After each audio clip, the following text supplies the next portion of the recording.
आज आहे 6 डिसेंबर 2025. शेतकऱ्याचे खूप मेसेज येलेत, आभाळ खूप येले, पाऊस येतो की काय. तर सर्वप्रथम माझी शेतकऱ्याला विनंती, राज्यात फक्त आजच्या दिवस आणि उद्या दुपारपर्यंत फक्त ढगाळ वातावरण राहणार आहे. पाऊस काय येणार नाही. असं वाटेल की आता पाऊस येतो की काय, पण पाऊस काय येणार नाही. त्याच्यामुळे काही चिंता करायची गरज नाही. राज्यातल्या सर्व शेतकऱ्याला सांगू इच्छितो, पूर्व विदर्भातल्या, पश्चिमी विदर्भातल्या, दक्षिण महाराष्ट्र, उत्तर महाराष्ट्र, कोकणपट्टी, खानदेश, मराठवाडा संपूर्ण शेतकऱ्याला सांगू इच्छितो, आज 6 डिसेंबर म्हणजे आजच्या दिवसच राज्यात चांगलं ढगाळ वातावरण राहणार आहे. दिवसा देखील धुकं राहणार आहे, म्हणून हा अंदाज लक्षात यायचा. पण पाऊस काही मात्र येणारच नाही, म्हणून हा अंदाज लक्षात यायचा. मग राज्यात थंडी कधी सुरू होणार आहे, तर राज्यातल्या सर्व शेतकऱ्याला सांगू इच्छितो की उद्या 7 डिसेंबरपासून राज्यात थंडी वाढण्यास सुरुवात होणार आहे. दिवसा देखील उत्तरेकडून वारं येत असल्यामुळं दिवसा देखील असं थंड झिलावा लागेल आणि दिवसा देखील स्वेटर घातलेले दिसतील, म्हणून हा अंदाज लक्षात येतात. ही थंडी जास्त करून निपाड, नाशिक ह्या पट्ट्यामध्ये, जळगाव जिल्हा, इकडं घाटाच्या खाली नांदुरा, इकडं विदर्भात देखील चांगली थंडी सुरू होणार आहे. आणि वारं देखील सुटणार आहे. दिवसा वाऱ्याची झुळूक येईल, पण दिवसा देखील थंड जाणवणार आहे, म्हणून हा अंदाज लक्षात यायचा.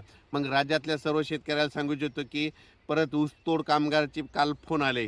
काही कर्नाटकच्या तूर काढणाऱ्यांचे फोन आले की आमच्याकडे ढगाळ वातावरण आहे, कर्नाटकला पाऊस येईल का. तर कर्नाटक असो की महाराष्ट्र असो, फक्त आज आणि उद्याच्या दिवसात ढगाळ वातावरण राहणार आहे. परत 7 डिसेंबरपासून मात्र 20 डिसेंबरपर्यंत चांगली अशी थंडी वाढतच जाणार आहे, म्हणून हा अंदाज लक्षात द्यायचा. ज्यांच्याकडं हरभरा असेल तर तुम्ही त्या हरभऱ्याला पाणी देऊ शकता. त्याच्यानंतर त्याला फवारणी देखील करू शकता, कारण की वातावरणामध्ये धुकं असल्यामुळं त्याच्यामुळं फटका बसतो, म्हणून वेलवर्गीयवाल्यासाठी आभाळ चांगलं असतं, ऊस उगवण्यासाठी आभाळ चांगलं असतं. पण जे फुलाव पिकं आलेले त्यांना मात्र त्या धुळीचा थोडा फटका बसतो, म्हणून तुम्ही एक बुरशीनाशकाची फवारणी केली तर काही हरकत नाही.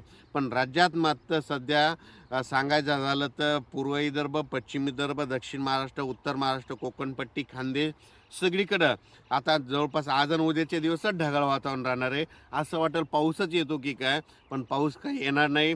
म्हणजे उद्या 7 डिसेंबर 2025 पासून ते 20 डिसेंबरपर्यंत चांगली थंडीची लाट येणार आहे, म्हणून हा अंदाज लक्षात यायचा. परत राज्यात पाऊस काही येणार नाही, ह्या डिसेंबरमध्ये देखील पाऊस येणार नाही, म्हणून हा अंदाज सर्व शेतकऱ्यांनी लक्षात घ्यायचा. यावर्षी थंडी जास्त असल्यामुळं थंडीमध्ये एक गव्हाचं पीक, चण्याचं पीक हे चांगलं येऊ शकतं, म्हणून हे एक माहिती असा म्हणून सांगत आहे.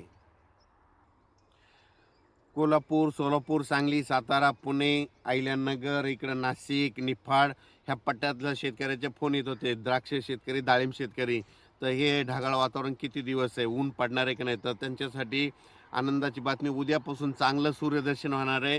मग उद्यापासून सूर्यदर्शन झाल्याच्या नंतर चांगली थंडी देखील येणार आहे.